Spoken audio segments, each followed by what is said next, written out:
Good evening. Welcome back, everyone. So glad you're here for session 3. We're going to cut that little time on what they took to introduce and all that. You all know me by now. So I'm the blah, blah, blah of finance. Okay. So in our first 2 sessions, we covered the big picture, what investing actually is and why it matters, and the types of assets you can invest, like stocks, bonds, index funds, all that we covered. Today, we're going to shift our gears. We're going to talk where your money lives. That's the topic, because knowing what to invest in is only half the battle. So this session is all about your accounts, the containers that hold your investments. We're going to walk through each of them. Like, you must have heard about 401ks and IRAs and traditional and Roth and backdoor and brokerage accounts, HSAs, 529s, everything, and a few others. By the end of today, the goal is you'll know exactly which accounts to open in what order. That's the goal. So understanding each account, and then also understanding which account to open in which order. So back in India, if we talked about, if your parents, grandparents spoke about PF, Provident Fund and Pension Fund and all those things, that's the equivalent of the what do you call it, as retirement accounts here. So America has its own system, and we're just going to walk over as to what all options we have. The names only sound intimidating. It's not at all intimidating. I promise, once you understand all this, it just clicks in place. So we start with, a quick heads up. This session is probably the most tactical one. In the whole sessions that I'm going to do. What I mean by that, these are real numbers, these are real limits, and real tax implication. And so grab a pen if you already haven't, because it will want you to note down a few things. But don't worry, we are going to break it down in plain language, no finance bro jargon allowed. So let's dive in. First up, why the container? Think of it as container. Why the container your money sits in matters as much as what's inside it. Okay, so that's the whole. I don't know why this one is. Okay, so that's what we're going to talk about. So I just want you to think about containers. Okay, so that way. Why is my slide not moving? Okay, so this is the container concept. So I want, most of all, this is a mental model for today. I want you to think about different containers, and that's what you're going to go with. So it's easy for you. Think of your investment like your Tupperware, okay?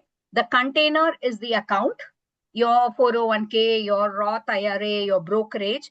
The food inside is the actual investment. So like your stocks, bonds that we spoke about. You can buy exactly. Now, in this whole session, I'm going to assume, for the sake of easiness, that you're all going to buy only S&P 500, okay?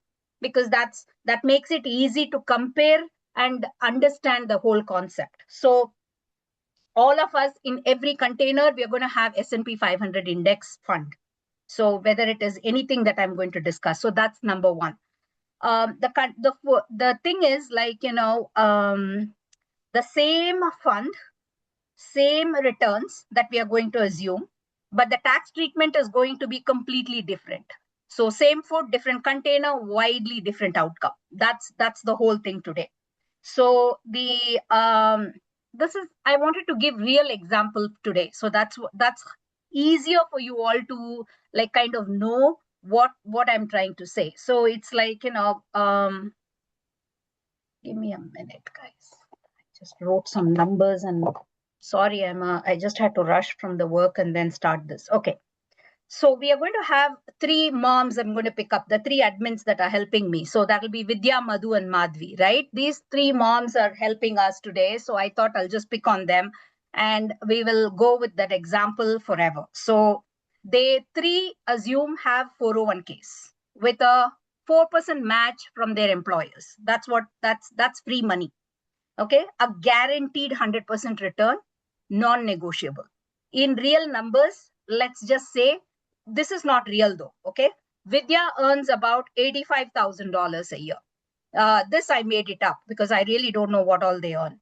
So which means she's getting 6,800 in match.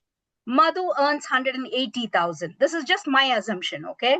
And she gets 14,400 year total match. And Madhvi earns 300,000. So this is what I have assumed, okay, from her business. And she has a solo 401k. And so she gets up to 24,500 plus whatever that is, employer contribution. So the 401k is the biggest container you will fill first. So 24,500 per year is the limit for that in 2026, and 32,500 if you are 50 and above. And that employer match makes it unbeatable at the starting point. Okay. The key question is, after the 401k, what do you do? So we are assuming here the three moms, Vidya, Madhvi, and Madhu, are all getting their 401k, and they are putting as much the employer puts into that.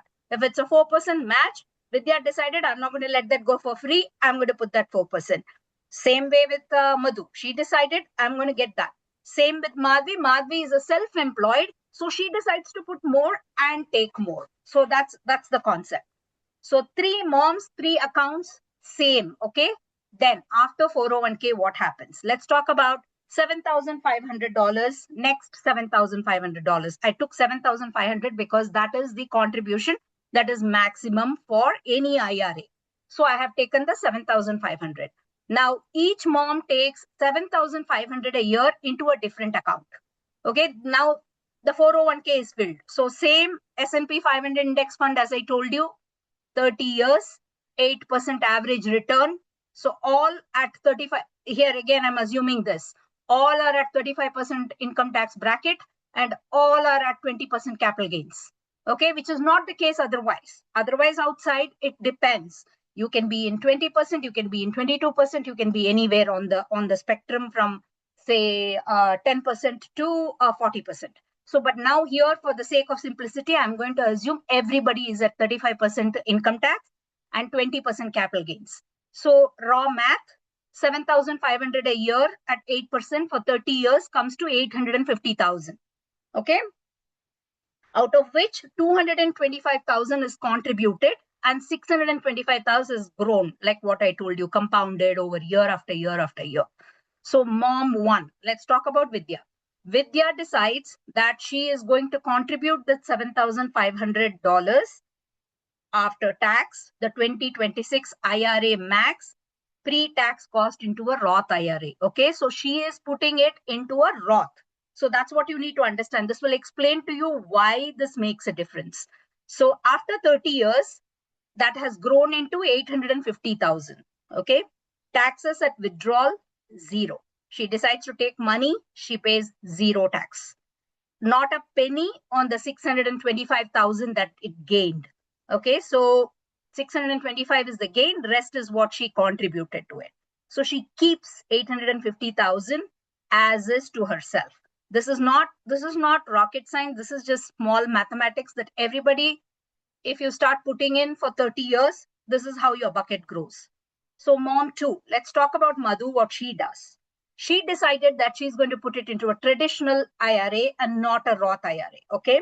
At 180,000 salary income that she makes with a workplace 401k, traditional IRA deduction is phased out for her. She can't do a traditional IRA because there is an income limit. If you make so much, you can contribute to IRA. So Madhu channels her extra into, she can do one of two things. She cannot do 24,500 fully there and keep it in traditional IRA, which she may not do because she wants to contribute fully to the 401k. Or she can do, a backdoor Roth, which I'll talk about. So that is how I want you to look at it. Every dollar goes in pre-tax for her. saving her 2,625. See, these are a lot of numbers, but I've taken easy things so that it's easy for you to follow how she can keep up with. So over 30 years, what happens to this is 78,750 she saves in deduction. That means whatever she is putting in, she is not paying tax on that. At a 35% bracket, she is not paying tax. When she is not paying tax, what happens is she is saving 78,000, keep it 79,000 in saved in deductions. That means she has saved that by not paying tax. She's kept it there. Account grows to same 850,000, like how it grows for Vidya. The account remains the same for everybody. Like we are taking 3 examples. Account remains the same.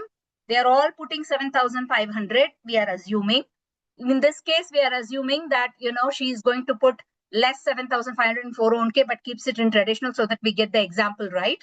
And then, so everybody is in S&P 500. Everybody is kept for 30 years. Everybody has grown at 8% a year. Everybody's account is 850,000. That is the thing. Vidya pays 0. Madhu pays.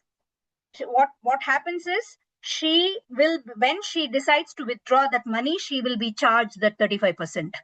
So when she is ready to get that money out, every dollar withdrawn will be taxed at 35% because she has put it in traditional, or you can even consider the same thing for your 401ks. So she keeps how much? 550,000. So this is just for math for you to know what has reduced from 850. So factoring in deductions, she got some deductions too. That's 219,000 less than Vidya's Roth. If you consider the deduction she got and she has put the same amount, but she has put in a traditional bucket, this is what happened to her. So the traditional approach wins. It will win at some point. I'll show you an example. When your tax rate drops, that happens in retirement. That is why I'm just showing you an example how this is going to work out. So that's what happens with her. Now let's take Madhvi, what she did. She is earning already a big amount of money. So she invests 7,500 year after tax, no deduction. Taxed along the way. She is like, she's put it in her brokerage account. She did not put it in Roth. She did not put it in any retirement account. She decided to keep it in a brokerage account. So what happens then? So she invests 7,500 year after tax, no deduction. That means she has paid income tax on that already. Taxed along the way, 1.5% dividend yield. She gets dividends and she also gets capital gains tax. Okay, so say her thing reduces a little bit because after 30 years, it is 850,000, same. So she has to pay 20% capital gains on that. If she wants to remove the money, she has to pay 20% capital gains on that. And Madhvi only keeps 680,000. I'm just saying this because I'm just making a comparison for you so you can see I've made some calculations, but I'm not going by number by number. The way it works is like this. So hit 3 ways, right? For Madhvi, no deduction. She has to pay taxes on her dividends every year because dividends is something that you cannot afford to not pay tax on. So if you're holding a company and it pays you dividend, you automatically end up paying tax on that because it's not in your hands. The company decides to pay you a dividend and that's calculated as an income and you pay tax on that. And you pay capital gains if you sell that. So all the 3 ways she will get hit if she's having a brokerage account. So what is the scorecard here? Let's have the scorecard. Vidya, Roth IRA keeps 850,000 tax-free. Madhu keeps 552,500 after 35% income tax, after whenever she takes it out. Madhvi in a brokerage account keeps 688,000 after capital gains tax because capital gains tax is a little bit lower than the real income tax that we have assumed at 35% for all of us because of the income that we make. So this is how it is. So to give an example, Vidya keeps everything. Madhu, followed by Madhvi, who keeps 688 because she pays less income tax on her brokerage account. And then traditional account, Madhu pays, she only keeps 552,000 out of whatever we discussed now. So same 7,500 per year, same fund, same 30 years. So it's an apple to apple comparison. Vidya keeps 162,000 more than Madhvi and 219,000 more than Madhu. That's the power of the container. Okay, so that compounding builds the wealth, which we already spoke about. The right wrapper protects it. So this is a wrapper. Accounts are just wrappers. So we are all assuming inside the wrapper, we are having the same investment. So this is just to understand the taxation part of it. The takeaway, tax advantaged accounts first for you. You think about tax advantaged accounts first. Brokerage for the overflow. Okay. But retirement, I'm not saying no, but that's how we arrived at the conclusion here. Now let's talk about the biggest container, which most of you will encounter, right? Because the first, the one your employer will start putting money in. So that is the thing that we will be talking about first. So whenever I talk about the containers, these three should always pop up in your head. It's the easiest way to do. Tax deferred, tax free, taxable. This bucket, all the time when you think of money, these three buckets should go up. You, in your head, it should already be springing up. Oh, tax deferred. You can even remember this if you want, like the color code. Tax deferred is red because I have to pay tax on it. Green is tax free because I don't owe a single dime on that. Taxable is somewhere in the middle. I'll pay 15 to 20 to 25% capital gains. 20% is the max. So 15 to 20% capital gains on that, depending upon your income. So these are the three things that always should spring up on your head. And these are the accounts underneath that. So if you want to just note it down, or you'll have the slide later on to go and see, that's fine. But this is what it is. Smart portfolio will use all the three buckets for maximum tax efficiency. So every investment account, anything that you consider will fall into one of these three tax buckets. It has to fall into one of these three buckets. There's nothing other than this. So think of it like dabbas in your kitchen, okay? Dal in one, rice in another, masala in the third. Same idea, except we are sorting money by when the IRS gets to taste it. That's all it is. It's not about, we do it in our kitchen for us to taste. Here, IRS will get to taste the money in whichever container it is. So bucket one, tax deferred. I put it in orange because, that way we have a color code in our head. So 401k, your traditional IRA, your SEP, your simple IRA, cash balance plan, tax break today. The concept is tax break today, taxed as income on withdrawal. Today you will get a break when you put into this orange bucket. So it will grow tax-free until you start withdrawing. It will be taxed at ordinary income tax rate, whichever rate that you fall in. That is what this tax deferred bucket is. Okay, bucket two is tax-free. Okay, it's you don't pay tax on that at all. So Roth IRA, Roth 401k, your HSA, your 529, your donor advised fund, no deduction going in. You're not going to upfront get any deduction on that. When I mean deduction, means if you make 70,000, if there is a deduction, that deduction gets subtracted from that 70,000 and you pay tax only on the rest of it. That's what I mean by deduction. So no deduction for this bucket, tax-free bucket, but growth and withdrawals are tax-free. It can grow as much as it want. You can withdraw how much ever you want. It's tax-free. You don't pay a dime to Uncle Sam. That's the concept.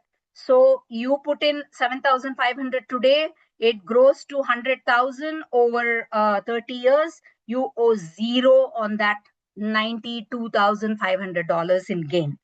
For young earners with younger moms here with decades of compounding ahead that we spoke about, this bucket is incredibly powerful. Very, very powerful tax-free bucket. The third one is taxable.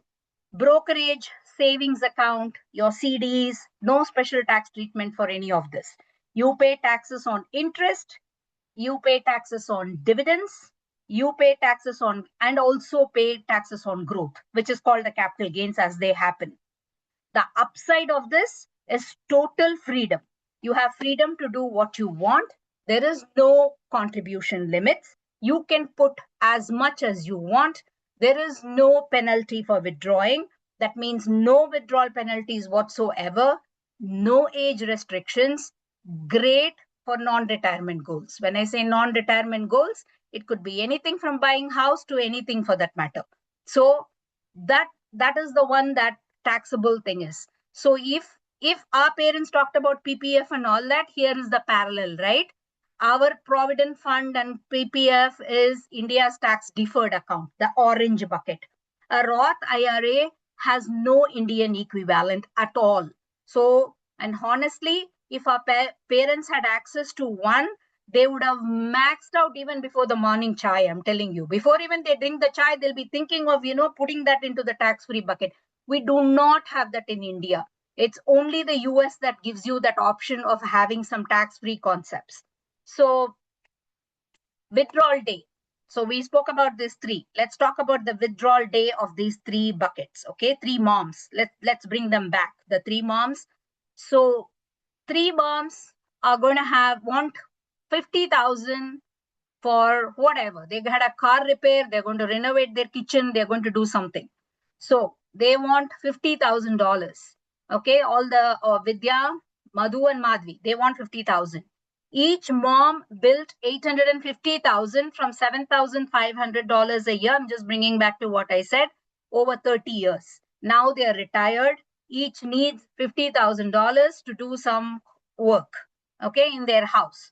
Same amount, three different tax bills, okay, 35% income, 20% capital gains. Vidya will withdraw 50,000 from her bucket. She pays zero. Okay, so she will keep all the 50,000. The budget for the repair is 50,000. So she draws the 50,000, uses the 50,000. Let's talk about Madhu, what she does. She is sitting in 401k, traditional IRA, and all those bucket where she has tax deferred it. Withdraws 50,000, taxed income at 35%. Even though she's retired, she's been earning a lot of money. So she's been getting income from all sides. So her income tax has not gone down. Let's assume she's still at 35% rate. So she withdraws 50,000 and she has to pay a tax of 17,500 on that. So what happens? She only gets to keep 32,500. So what happens in net? If she wants a 50,000 to do the repair for her house, she has to withdraw 76,923 to be precise, because that's 35% tax she pays on that, which is probably 17,500, and she is just able to get only 32,500. So she pays the income tax. She has to calculate that, add it to it, and then take the money out. So instead of 50, for the same work, she will take 76,923. Let's talk about Madhvi, what she does. She wants 50,000 too to renovate her house. So let's assume that, she invested $14,000 out of that for, she pays after tax money. Whereas Madhu is paying pre-tax. So she hasn't paid a dime to Uncle Sam. Madhvi is different. Hers is a brokerage account. So what she did was she's already paid tax before putting that money inside. So she only has to pay on the growth. So what happens there?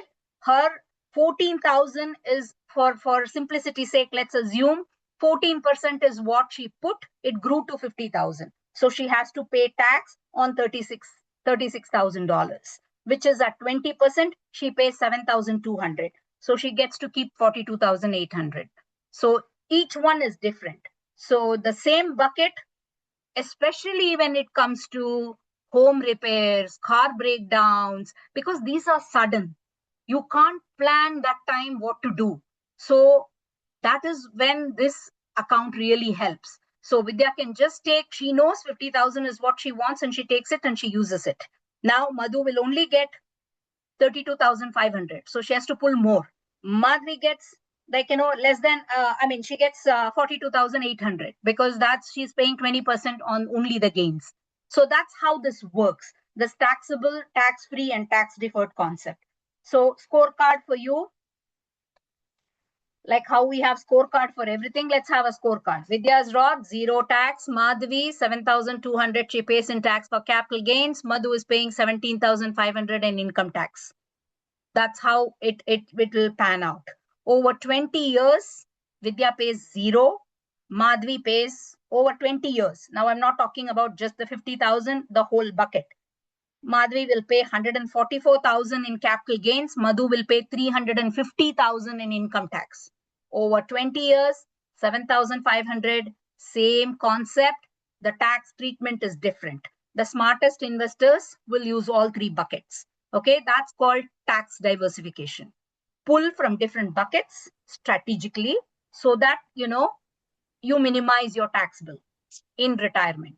That's the goal concept. So these three things should always come up on your head, and try to keep as much in at least one fifth of your total thing in tax free, so that you have it ready. It's like your emergency funds that we spoke in the first slide.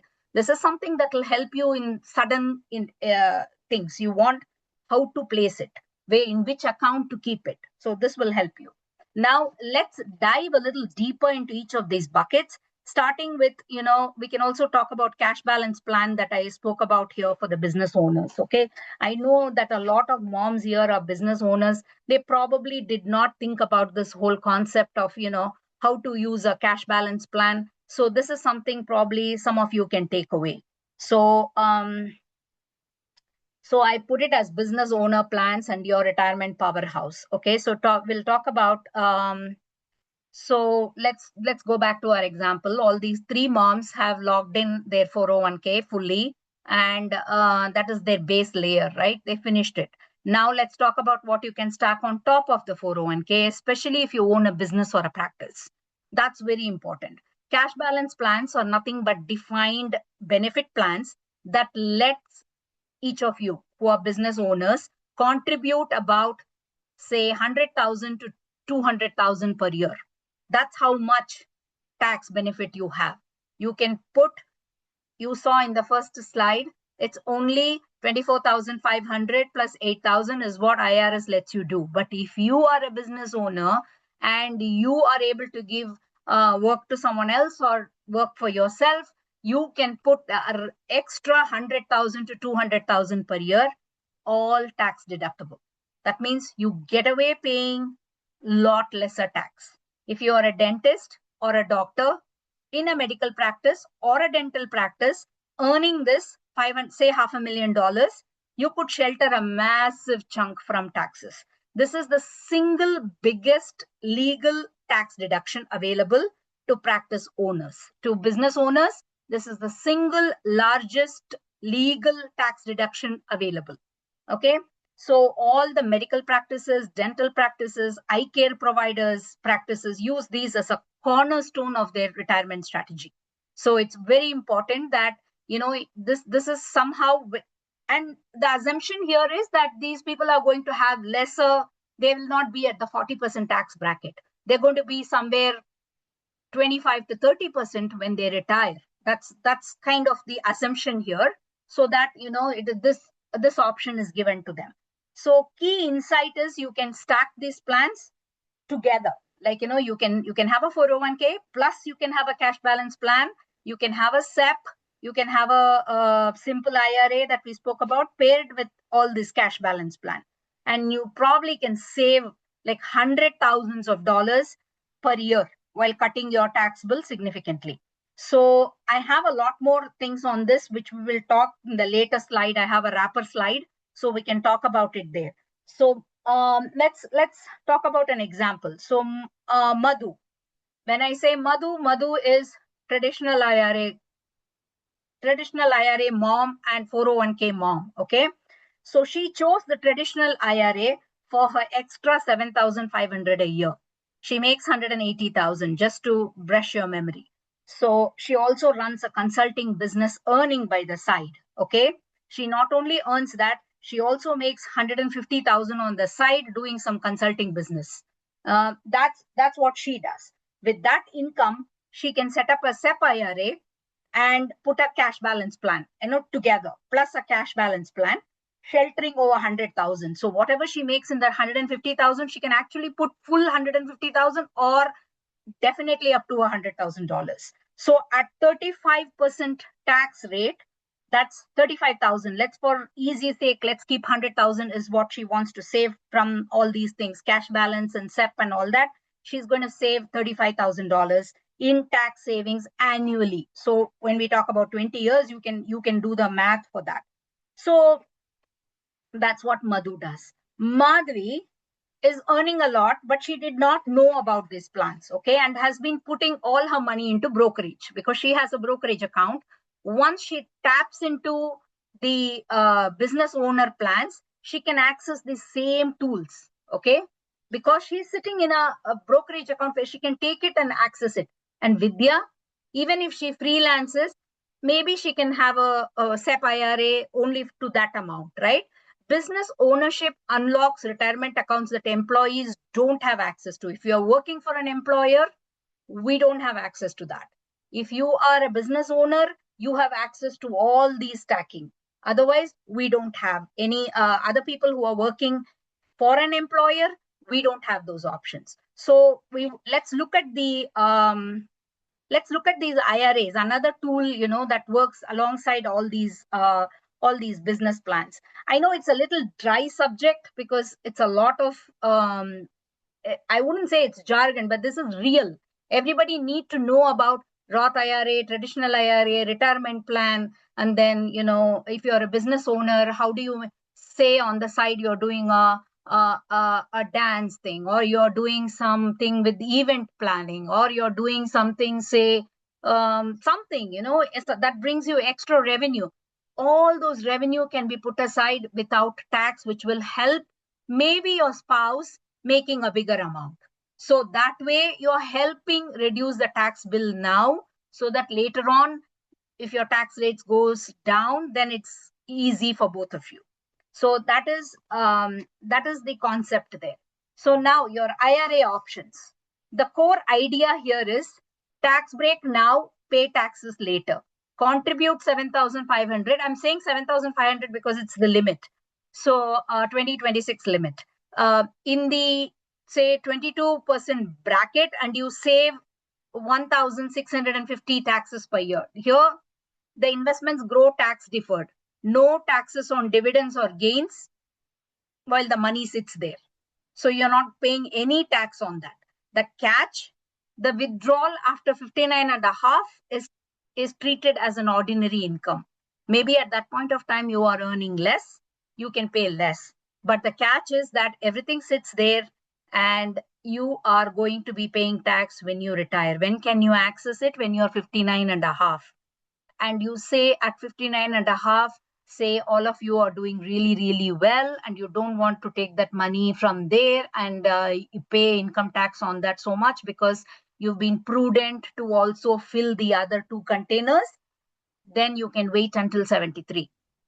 At 73, you have to take a required minimum distribution. You have no choice. So this bucket of the tax deferred that we spoke about will have to come out at 73. So you must start withdrawing. Best when for high earners today who expect to be in a lower bracket in retirement.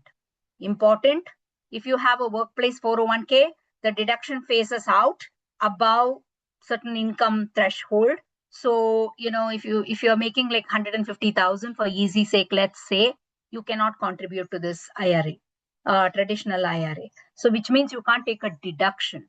You can still contribute, but you won't get a deduction on that. So that's the thing. Even if it grows there, you still pay the same tax as what you're going to pay on the tax deferred bucket.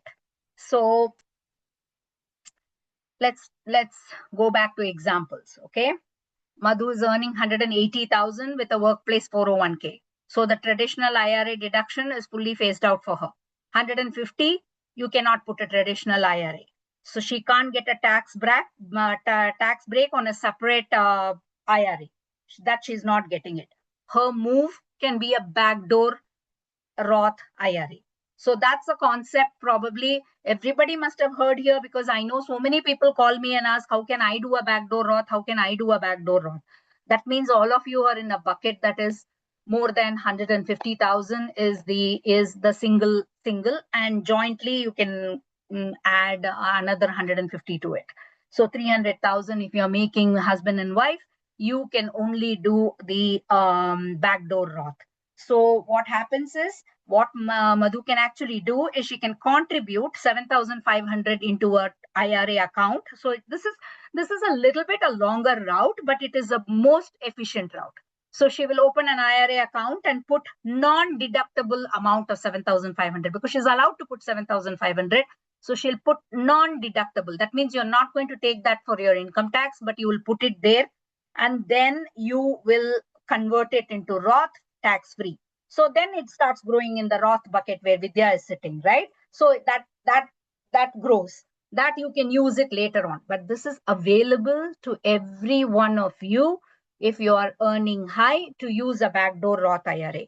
So what happens now, that 7,500 is starting to grow tax-free for her because she paid it upfront.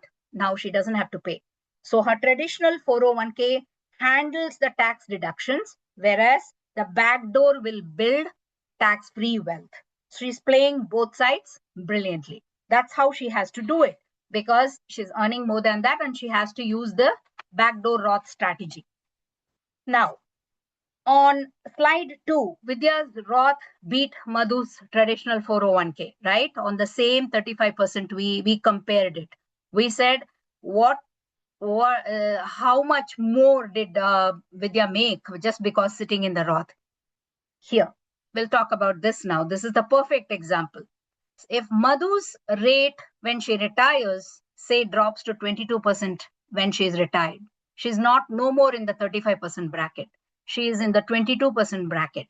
She withdraws 850,000 is what it has grown to. That the first bucket we spoke about. She pays 22% instead of 35%. So she keeps a little more. She keeps 663,000. So plus she gets a savings on tax, right? So she gets that, and so she is able to beat Vidya's what she was making, right? So it is like, I think Vidya's was about 850,000. So here Madhu will start making 960,000. So she's beat by 110,000. So when you know very well that your retirement is going to, in your retirement, your tax rate is going to drop, this is the best concept, because you're already earning more. So you don't have an option to put it into a direct Roth, but you do a backdoor Roth. So you're growing that as well. You're growing this because now that you're taking the money out of your 401k, IRA, all those things is going to drop down. So you're going to pay less tax eventually. So that's the whole concept here. So you need to understand that, you need to sit and think about what will happen if I retire, what kind of money is going to come in. Suppose you have a lot in 401k and you have minimum in Roth IRA and you have, say, somewhere little bit in the taxable, then all your amount has to come from this. And the return, the investments, what is going to give you the return is where your social security, your investment returns, and whatever other your rental income, all these income should be lesser now than retirement for your income tax rate to fall down. Otherwise it's not going to fall and you're not going to make money out of it. So the concept here is that most of in my practice, I have seen that people who earn a lot tend to spend the same kind of money even when they are retired. It doesn't drastically drop down. It just kind of, they are in such a, if they are able to get 300,000 going now, they still will go with probably 200 or 220,000, which is still in the higher bracket. So you still have to pay the same 30 or 35% tax bracket. So if you fall, then you can think about it. You can say, okay, these are things. See, this part-time income, I will not be getting it. This rental income, maybe I will sell this. I will not be able to. So if you're planning for it, then it might fall. Otherwise, it is still the same concept. So my favorite account for young investors is Roth. Just go with Roth, pay taxes going in, everything after, all growth, all compounding is tax-free forever. So 2026 limit is 7,500 combined with traditional, either you can put both or whatever. So income face out will be, if you are between 153 to 168, I told you the backdoor Roth. So use that. So Roth is available to every single one of us here. Whether you make little or whether you make more, you have a backdoor Roth strategy. So everybody use the backdoor Roth strategy. What is the key advantage of Roth in comparison to traditional is no required minimum distribution. At 73, you don't have to take the money out because they will tell you that this percentage of money has to come out when you're 73. There is no such thing as required minimum distribution in Roth account, even though it is a retirement account. It grows tax-free for life. You can pass it on to your children and you can withdraw contributions anytime. Contributions. When I say that, because you already paid tax on your contribution. So if you paid 7,500, that 7,500 you can take it out anytime because that's your money that you already paid tax on. It has grown to 10,000. You can't touch the extra 2,500, but you can definitely take your 7,500 that you put into it because they're already tax paid. And you can withdraw contributions anytime without penalty. If it's a traditional IRA account, if you want to take it before 59 and a half, you have to pay penalty on that. Not only do you pay income tax on that, you will pay 10% penalty on that. Nobody should do that. Nobody ever should do that. So if you are taking before 59 and a half, that is the rule for that. But you don't have that problem in Roth. There is nothing that stops you from taking what your contribution is. So you can withdraw contributions anytime without a penalty. This is a built-in safety net for you. So that is what Roth does for you, and everybody can do it. So Vidya started, say, let's talk about the example, right? Vidya started, say, at 25. Okay, contributing 7,500 per year for 40 years until she retires. So 2025, she wants to retire at 65. So 40 years she has put, it has grown at 8% because it's a S&P 500 fund. By 65, she will have 1.9 million. This is, I have not made up this number. You can do a linear conversion at 8% every year. What happens? So the bucket will be, if she has started at 25, she starts at 25, 40 years, 7,500 every year, that bucket is $1.9 million. And I know that because I have some of those accounts that I see that. So if by 65, it is 1.5 million, every penny tax free. She paid taxes on 300,000. So how that 300,000 came? 7,500 into 40. 40 years, she only put 7,500 every year. So she paid taxes every year on $7,500, which is totaling to $300,000 of contributions. But the 1.6 million in growth, that's 1.9 million, I said. So minus the 300,000 that she put, 1.6 million in growth, zero tax. The IRS gets nothing. That is the session one's compounding lesson for you. This is the purest form of compounding. So if somebody has started, so I'm telling, even though we are all immigrants, we came to this world, we didn't know about this, we didn't know this, please make your kids get ahead of the curve. I know many of our kids do internships, many of them go for summer jobs. Make sure that they open a Roth account because you have to have earnings to open a Roth account. It's not like parents can just put any money they want into their kids' account. That's not happening. You'll have to have proof of that the kids have earned that money. So if your kids are doing internships, if they're doing summer jobs, you're making little money, it's worth opening a Roth account and putting this, because this simple logic, right? 7,500 is the max this year. It keeps going up though.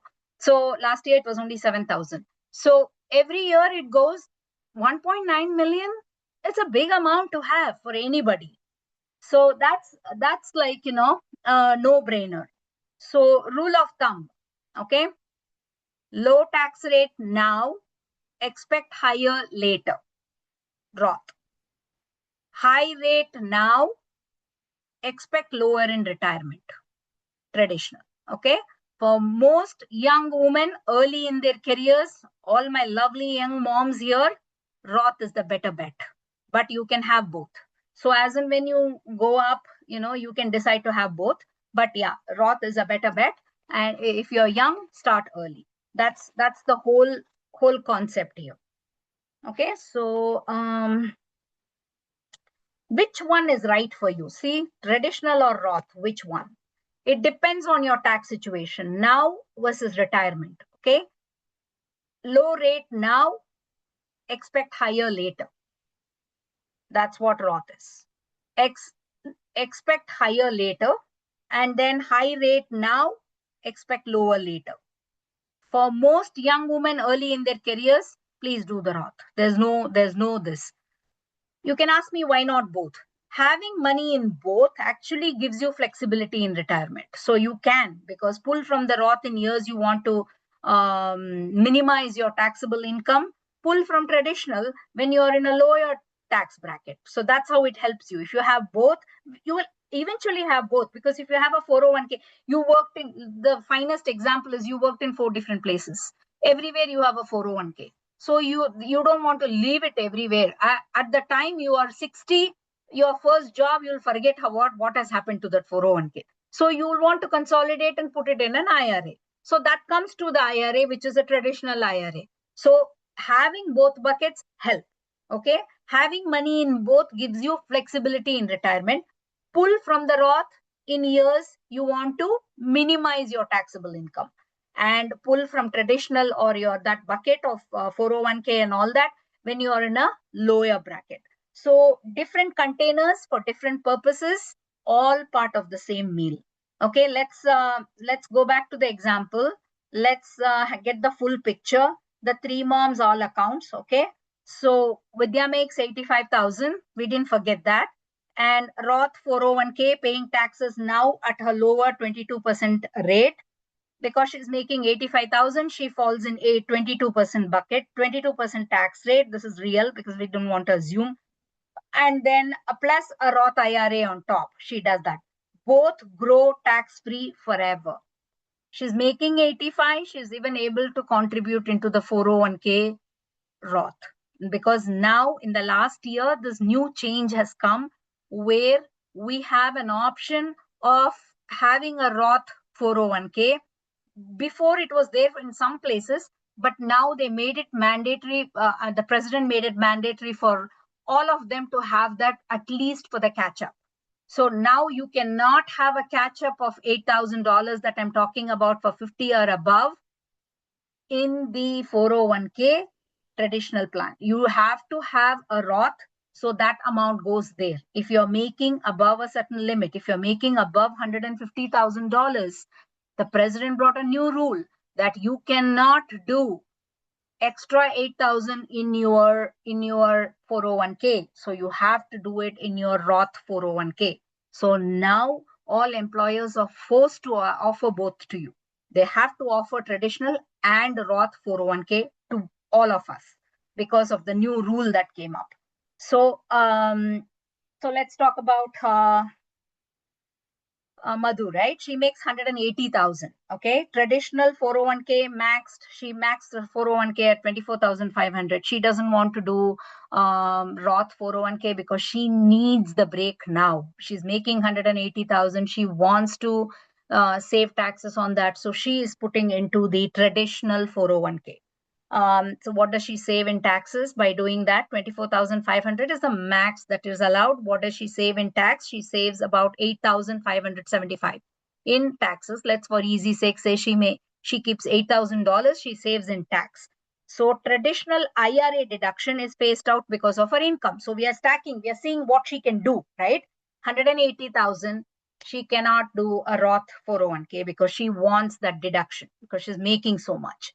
So next, traditional IRA deduction not available for her because she is not in that 150,000 she has crossed. So she can't do anything. She has to do a backdoor Roth, which she will do for 7,500, but without deductible. So 7,500 is coming after she pays tax to Uncle Sam. She puts it into a backdoor Roth. So 401k for deductions today, Roth for tax-free growth that she is doing for tomorrow, because she needs that. If her rate, she assumes that her rate will drop to 22% from 35%, which can happen for many of us. The tax deferred 401k strategy will beat the Roth by 100,000. That's the end game that you all have to remember. If you're making that much money and you want to do a backdoor Roth and this, then this will beat the it'll beat the Roth by just Roth. When I say, it's Vidya's, she's only having 85,000 income, and so she's going to do that.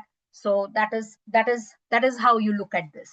And then let's talk about Madhvi, what she does. She makes 300,000.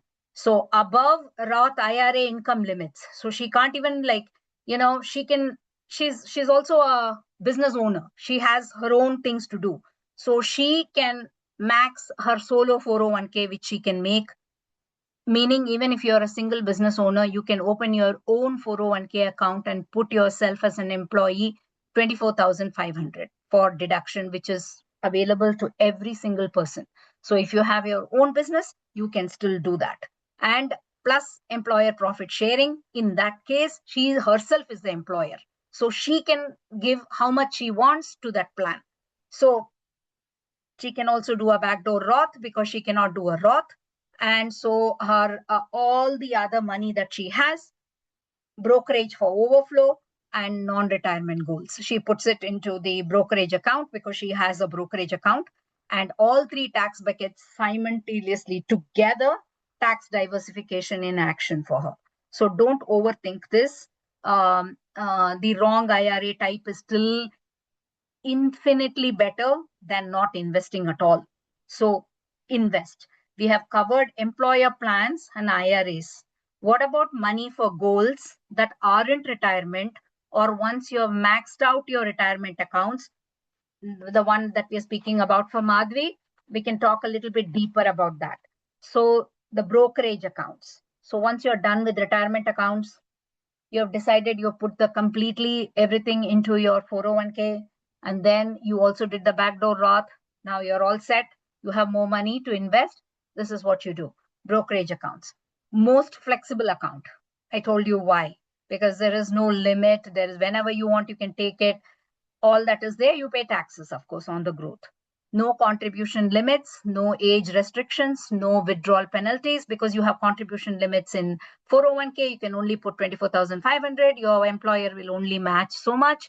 And then traditional IRA, you can only put 7,500. Roth IRA, you can only put 7,500. You cannot put into Roth if you are making more than $150,000 or $180,000. So you have all those limits, restrictions, age, all those things that comes into your retirement accounts. Here, nothing.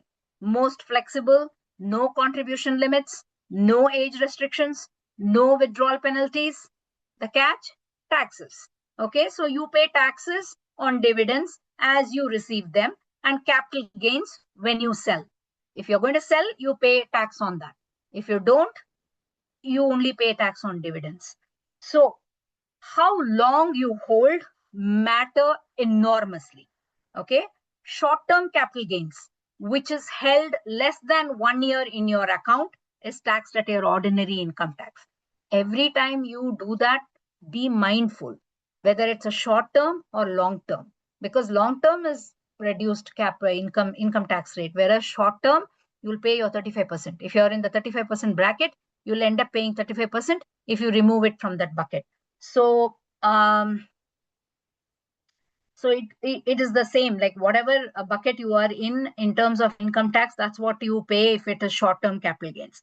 Long-term capital gains should be held more than 1 year. When I say held, meaning in that container of taxable assets, whatever investments you have, those investments must be more than a year old.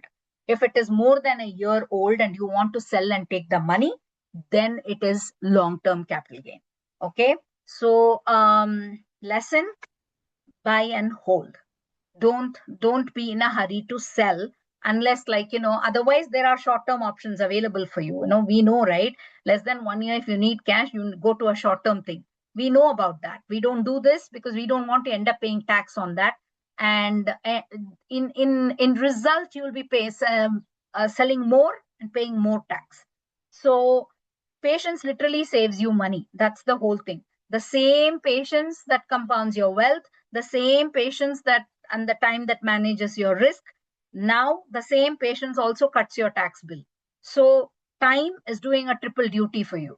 So always remember that time is the biggest thing that helps with every single session that we talk about. So the whole idea is to inculcate the long-term investing in all of you so that you understand that time is the one that is a major factor in every one of these things. People try to explain that differently, like, they will say, oh, beta has gone up, alpha has done this, Sharpe ratio is this, tracking error is this. Doesn't matter. Those are jargons. If you are in the market for a long time, it always pays off in all angles. Okay, so priority, order, employer match, because you definitely need that. If you're only making a little bit, you have a lot of things going on at home, at least get the employer match. If they are making 4%, put 4%. They won't give you 4% if you don't put 4%. So put that 4% and get that employer match. Get your Roth IRA. Even before you max your 401k, get the Roth IRA. It's important. Then max, that's the order. So priority, employer match, put so much. And then, because that's free money, then Roth, then go for max 401k, then go to brokerage. Okay. So the brokerage is also ideal for non-retirement goals, right? You want to buy a house in 2 years. If you say 1 year, this is not the place. So in 2 years, you want to buy a house, then you're good. You put it in this. Starting a business, you know that you're going to start a business, say, in a year from now or 18 months from now. This is the place, brokerage account. This will build you generational wealth. So this is Madhavi's territory, right? Her portfolio has grown, let's say, to $100,000. If she sells after 6 months, okay, her short-term gain is at 35%. So she has to pay $35,000. So if she holds over a year, she pays $20,000. So she saves $15,000. It's an easy math. So that's 15,000 saved just by being patient or planning well, one of the two, because sometimes it's emergency. So you don't know, you might want the money. So you'll end up paying, but that's planning shortage. So we haven't planned it well. We always talked about having an emergency fund and putting some money there so that we take care of this, whatever reason she wants to sell it in 6 months. So compare Vidya's Roth owes zero on the same growth. Madhu's traditional 401k owes zero while growing, but income tax later at withdrawal. Madhvi gets hit on multiple fronts. So, but her brokerage offers something other accounts cannot. That is no contribution limit, no withdrawal penalties, total flexibility for pre-retirement if she plans it well. So that is the whole concept. So we have covered the tax deferred, tax free, and taxable. Now for specialized wrappers, this is important because there are so many other things out there, especially HSA, the secret one, right? This is the most powerful account in the tax code that I have come across. So things like that we'll talk about. So these are the other wrappers. Okay, let's talk about HSA. HSA is the most underrated account in America. Okay, that's how I look at it. Maybe because of my experiences or whatever that could be, but it is, I see when people come at across any age, this is one of the most underrated account in America. Requires a high deductible health plan, first, number one. People, some of us who are employed, are offered healthcare plans with a high deductible health plan. When you see that, please go and use it, because that's the bottom line. I know we may have to pay a little more right now, but it helps you so much in many different ways. It has triple tax advantage. Contributions are tax deductible. Okay, so whatever you contribute to that is tax deductible. That means the limit for that is $4,300 for a single person. If I want to have an account, HSA account, I get $4,300. I can put it into that account and I can put every year and grow it. Okay. And if I'm doing it for a family, if I'm the person who's providing healthcare to my husband and my children, with many of you do, then you get 8,550 for the family. So that's a lot of money. That's even more than your traditional IRA and Roth IRA. If you're doing it for the family, $8,550. Okay, so contributions are tax deductible, growth is tax free, withdrawals for medical expenses are tax free. What else do we need? Because when we grow old, that I don't have to talk about the healthcare system here. It's like, it just, if something is coming our way, it just comes in leaps and bounds when it comes to healthcare. So this is the most important thing, because this is a triple tax advantage for you. You get a deduction which you don't get it in Roth, and you get contributions are tax deductible, and growth is tax free.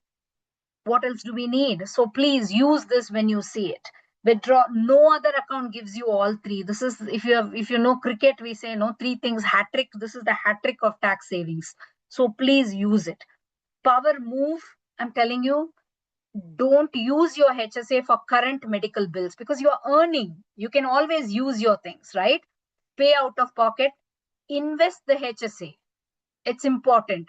Invest those funds. That will also grow the same way other accounts grow. Even if you put, I told you, 7,500 over so many years made 1.9 million. That's the same concept here. You put that 8,550. Okay, if it is too much, you can just take a little bit. If it's a big healthcare crisis, you can dip into this for your out of pay, co-pay, and all that. But this will grow into an enormous bucket that you can use until you pass away. That's a big deal. So please use the HSA. So try to pay out of pocket now when you're earning. Invest the HSA after 65. HSA withdrawals, or after 65, HSA withdrawals for any purpose are taxed like for any other purpose. If you don't want to use it for medical, say you're like hale and healthy, you're 90 years old, and you have like a HSA bucket that is sitting there, then what happens? Then it'll be like a traditional IRA. So you might end up paying income tax on that. But at best, it's completely, when you have a medical emergency, it's like tax free for everything. So the limits, I told you, 4,300 for single and 8,550 for family. And next, let's talk about 529 plan. I know most of you have crossed that phase, have done 529 plans. Already some of you are paying for the college, doing all those things. If there is one thing our Desi parents don't need convincing, is this one. So everybody does 529 plans. It's education savings. So the 529 grows tax free for qualified education expenses, college tuition, K-12 up to 10,000 a year. If you're in high school, you can use it for your private schools. Even student loans, you can use all that. So if your kid is going to a private school, you're able to take off $10,000 every year to pay for the private school. Some states offer a state tax deduction too, which our state does. Ohio gives you a tax deduction of $4,000 per child. So if you have 2 kids and you're having this, you have $8,000 of tax deduction. So that is something that you can use forever. So say today, child is born. I'm just giving you an example to exaggerate, to make a point. You want to put 20,000 into the kid's plan because he's born. That 20,000 you can use on that kid for 5 years. That is 4,000 deduction every year. It doesn't have to be that you have to put that deduction that year. So if I put today, I can use the 20,000 for 5 years at $4,000 per child. Okay, and if you have 2 children and you put 2 plans that way, you can use $8,000 per year, as long as you exhaust the amount that you put in. Okay, so that is something. And then it grows 18 years of tax-free compounding.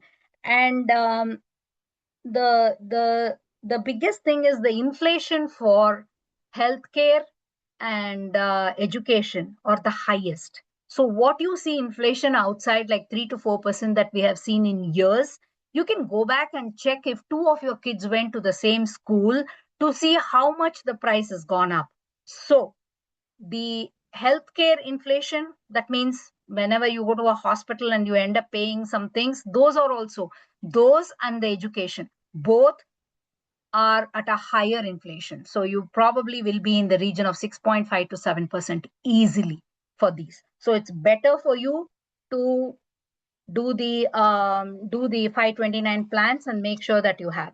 Say there's a scenario where your child is brilliant and got with full scholarship. What do?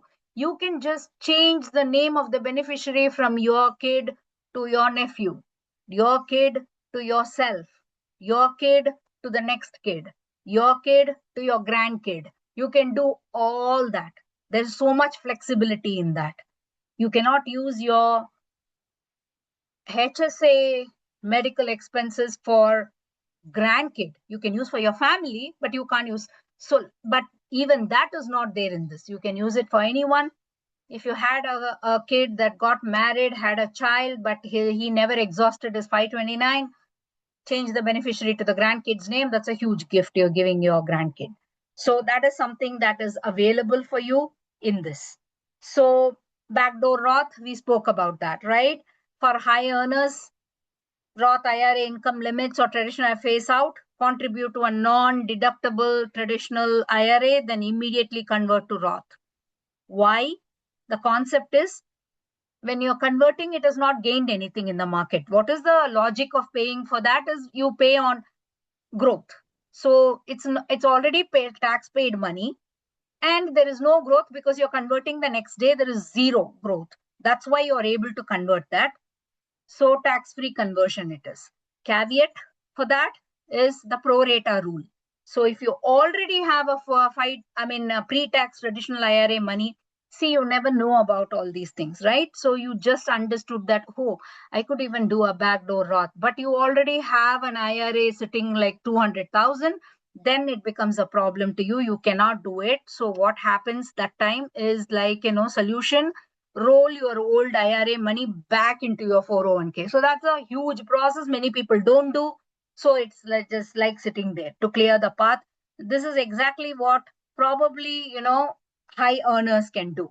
Clean backdoor Roth conversion every year. If you don't have an IRA, if you already have a bigger IRA, you cannot do this, because on a pro rata rule, what the IRS tells you is that take the money out of your IRA bucket first and pay me the tax.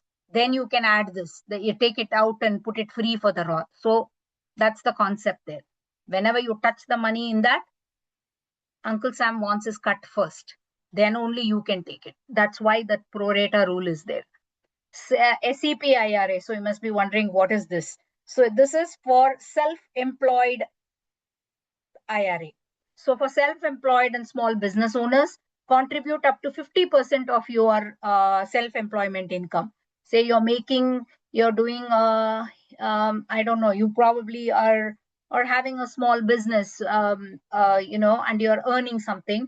So you can put 25% of that income into this SEP IRA, which behaves like a traditional IRA. So you can keep saving it. But the maximum for that is $70,000. It is 70,000 or 25% of what you make. So if you're making less, then it is less. If you're making like, $280,000, then you can put 70,000 into this. Minimal paperwork, no paperwork, entirely tax deductible, earning 280,000. So that's how you can shelter that 70,000, which is like great concept. Then simple IRA is for small businesses with less than, say, 100 employees, like a mini 401k with less hassle. So in 401k, you have a lot of things that you have to follow, rules and regulations, which the employer does for you. So employee limit will be about 16,500 in 2026. Okay, in this simple IRA, and 20,000 if you're 50 plus, and employer matches up to 3% or makes a flat 2% contribution. So usually it's 3% that the employer matches. Great for moms running small businesses who want retirement benefits without full 401k complexity. This is a easy way where you can do is the real power move is you can layer these plans. You can do SEP or a simple plus a cash balance plan. That way you can put $100,000 per year in tax deferred contributions. This is what most of the medical practices, dental practices, eye care providers do. So if you own a business, these aren't optional. I think these are essential. So you need to just use this. Even if you're making as less as $10,000 you're saving for tax is a big amount. So so let's go back to the examples, right? Vidya has a high deductible plan. So she contributes 8,550. Okay. So her employer gives her that option of having a high deductible plan. She does that to her HSA and invests it. After 20 years at 8%, not 40 years, I'm saying 20 years, she gets about 420,000. Okay. So which is triple tax advantaged. Combined with her Roth IRA, think about it. She already put Roth IRA 7,500. She's building a tax-free fortress. Literally, she's building a castle for herself. She has this for medical expenses. She has Roth IRA for sudden repairs and all that when she grows older. And then she has these things really help her. Of course, education she would have finished before she retires for her kids. So that we are not bringing that into that. So Madhu and Madhvi will also benefit equally if eligible at Madhu's 35% bucket. But the HSA deduction is very, very valuable for whoever it is, whichever income you are in, it helps you a big deal. Let's touch upon donor advised fund. Okay, you must have heard. I know a lot of you give charitable amounts to charities and stuff. That's immediate tax deduction on contribution. Okay, so then distribute grants to charities over time. So you have an account separately. It's called the donor advised fund. You have that, and you can fund that amount into that. When you fund, you get the deduction and from the income tax. So say you are doing this donor advised fund bucket for years later, right? If you want to do it, you are always attached to some of the organizations that you really want to give. You may be giving, say, $1,000 a year, $2,000 a year, $5,000 a year, depends, right? So if you have this donor advised fund, you can say today, NVIDIA is like, I don't know, wherever you bought NVIDIA in back when it came for IPO, you must be having millions of dollars in NVIDIA. So just take that NVIDIA stock and put it into this. So if you have put, say, an amount of 50,000 or something, you get a deductible on tax. On top of that, you don't pay tax on the growth that NVIDIA grew, and it is sitting in donor advised fund. You have the right to pick and choose when you want to donate. So that is available to you in that account forever. Okay. So that's the smartest move you can do. Donate appreciated stock. I just gave you an example of NVIDIA, but the general theme is that donate appreciated stock directly instead of selling. Don't sell. The moment you sell, you have to pay tax. Don't you sell. Just move the stock from this account to the donor advised fund. You get a deduction for full market value and skip capital gains completely. So you're saving from all sides. So say let's give an example. One of the mom bought a stock for $10,000, which is now worth 50,000, right? Sell and donate. She would owe $8,000 in capital gains, donating only $42,000. Donate stock directly to a donor advised fund.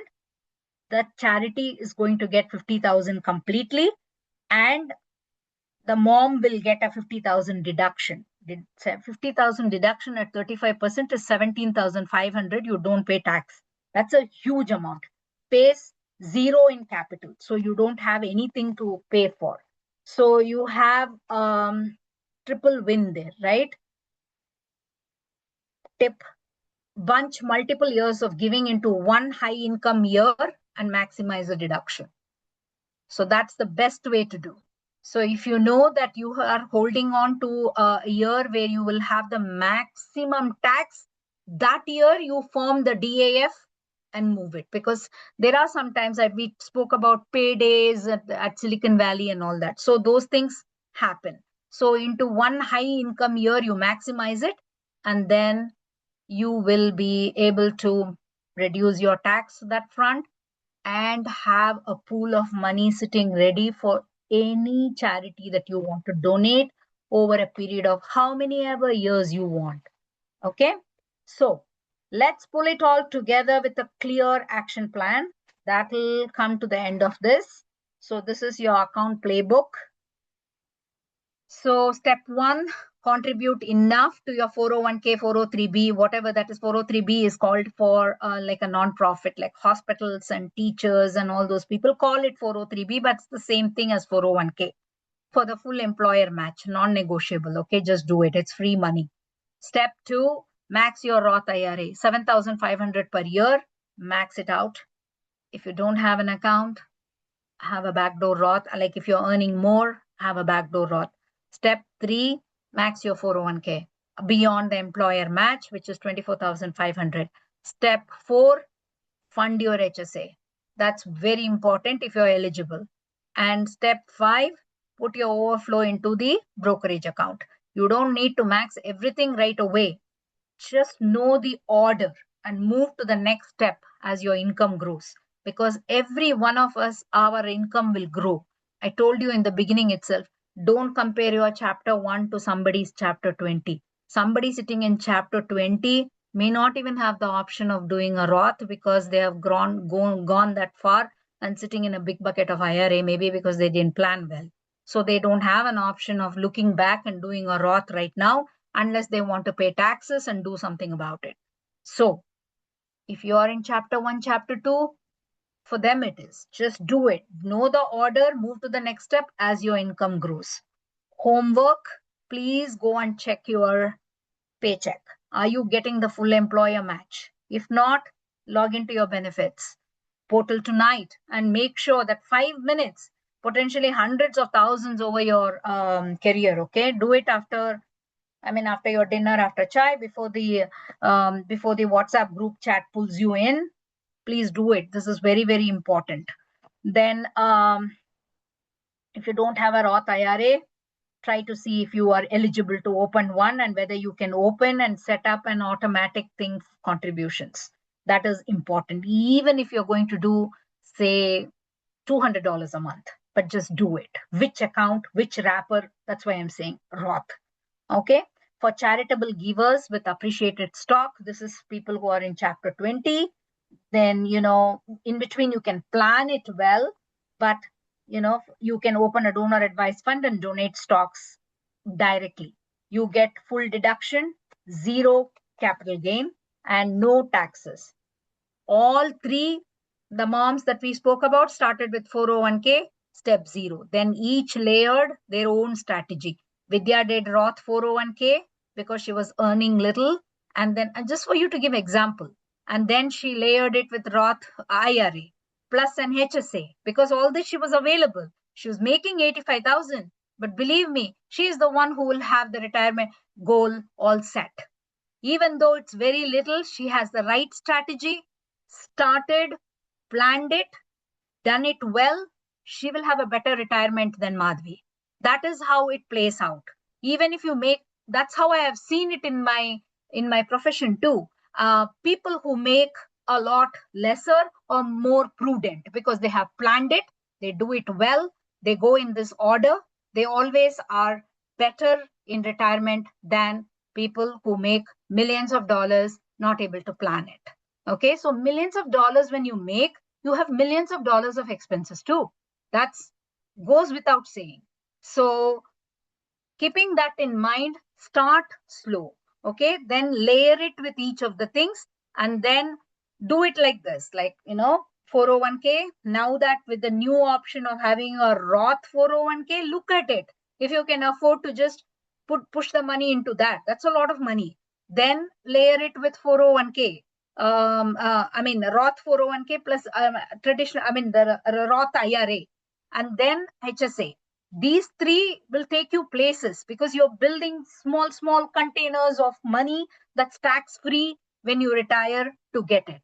Okay, so the DAF is a very strong thing for people to just consider because I see most of the people donate, and this is a nice way to do.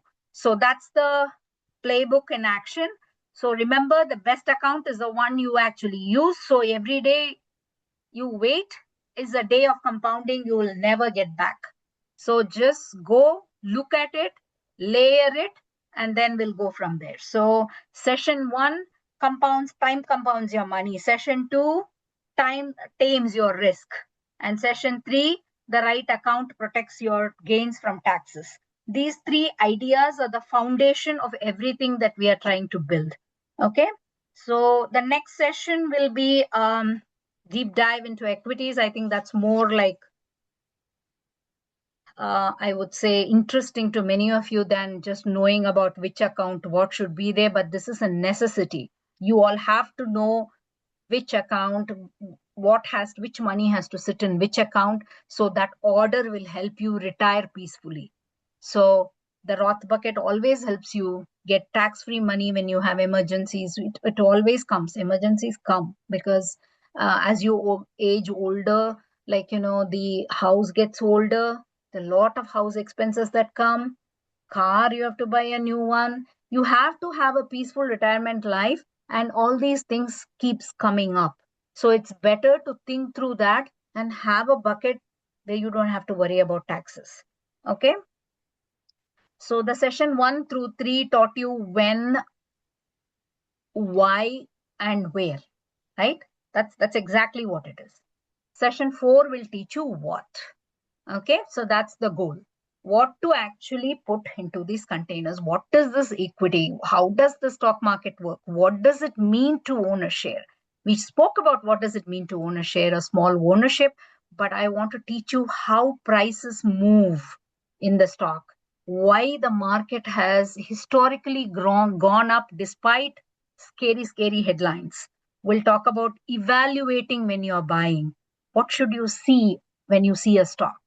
We'll talk about basic metrics, not much, but at least basic metrics you have to look at when you're looking at a stock, the sectors, the difference between speculation and investing. And then we'll dive deep on those things, why they beat the vast majority of professional people out there. If you just follow clear, small things, you will get there. At least you will know when you see a stock, it's priced as 300, you'll know whether that 300 is worth that when we look at the earnings of that company per share of that stock. Okay, so we'll talk about that next session. So that will Thank you be so the much. investment, strategy, container strategy meeting investments. So we'll talk about that. Thank you so much, So Padmaka. yeah, We have a thank couple you. of questions if we Mm-hmm. just have, like, if you want to answer now. Yeah, I understand this is Roth is the most beneficial, so why does everyone not put it in Roth versus others? I told you there are, I think I covered a little bit on your income. So if you have a bigger income, you can't do 150,000, then it becomes everybody should do Roth. That's what I'm saying. But it so happens, especially for the immigrant community that we are, including me, when you come here, you don't know. What you don't know, you don't know. By the time you have changed to 2 jobs, you have a big IRA account, then it becomes difficult to pay and use that Roth strategy.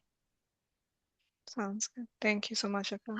Also, That's there's a question, if kids make less than $7,500, can parents add the max to max out the contribution no. for, okay, No, parents cannot add.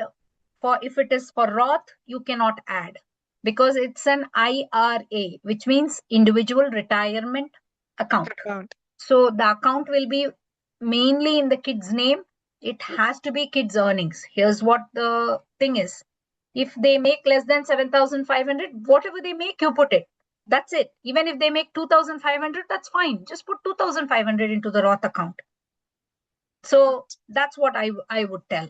But no, you cannot put it unless, like, you own a business, you want the kid to work for your business and you are giving him say 1099 or whatever that you want to hire him as, then it's possible. Got it. Thank you, Akka. And also, there was a question about, does the new Roth 401k rule apply for the 403b? Like basically you mentioned like we have a new rule that if you're 50 plus and you have to do catch up, right? There's a new Roth 401k rule that was implied. Uh, does that Yeah. apply to 403b too? Yes, it applies across all retirement accounts in America. Anybody who is 50 plus and making 150,000 and over have to put their catch-up contribution into a Roth 401k. Sounds good. We have another question. Can HSA be used for nursing home fees / long-term care? And if the money is not used, what happens? Is it taxed? And at If the what rate? money is not, if the money is not used, let me answer backwards. So if the money is not used, then you will pay ordinary income tax on that. So Okay. there's no penalty, but you pay ordinary income tax on that. So it's not free. What we talked about, if your medical thing is free, you do it. For long-term care buckets, you can, but sometimes there is a rule that, we have a lot of rules for long-term care where you can use that, from how you can use that money. Majority of the time you can, and, from your HSA. But that is, we have a session on insurance and I will talk about that. But, the main thing is, no matter how much you have, if you have a long-term care that comes up, it's not enough. Because the health care is the biggest problem in America for retirees. So it becomes really, really difficult if you just depend upon that. But the answer to the question is yes. You can use your HSA account if you're using it for any of your healthcare needs, even if that is like, a long-term care or whatever. And also, there's a question like if I do a single HSA contribution, I'm not going as a family.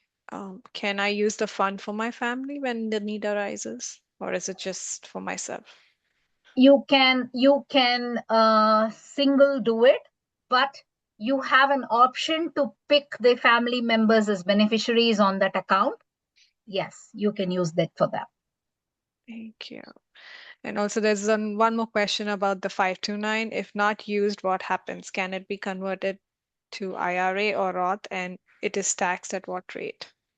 um that's a good question. See, I didn't touch upon that. So there's a new rule again from last 2 years or 3 years. Okay. uh, I would say 2 years. So if you have a 529 account and the beneficiary is your child, say I have a 529 account and the beneficiary on that account is my daughter, and she has finished her school and she's not using it, and I have money in that account, it can be used to a Roth account in her name. That's one way that you can use as a Roth, if even though the kid has not earned it. Got it. So this is the only exception, that you can take the 529 and use it in her Roth for that year contribution only. Like if I have 25,000 left over and my daughter didn't use it, I can use 7,500 for this year Roth. Keep the same 529. Next year I can fund her 7,500. And next year I can fund her 7,500. Okay?